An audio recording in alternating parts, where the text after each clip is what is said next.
Hello, আমি বিশ্বজিৎ মজুমদার। বিশ্বজ আর্টওয়ার্কের পক্ষ থেকে সবাইকে স্বাগতম। তোমরা যারা নতুন ড্রয়িং শিখছো তাদের জন্য আজ আমি খুব সুন্দর একটি দৃশ্য এঁকে দেখাচ্ছি। ভিডিওটি শেষ পর্যন্ত দেখতে থাকো। তবে শুরু করছি।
আরও নতুন নতুন ভিডিও পেতে চ্যানেলটি সাবস্ক্রাইব করে বেল বাটনে প্রেস করো।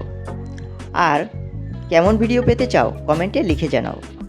আবার একটা নতুন ভিডিও নিয়ে আসছি আগামী শুক্রবার সন্ধ্যা 7টায়।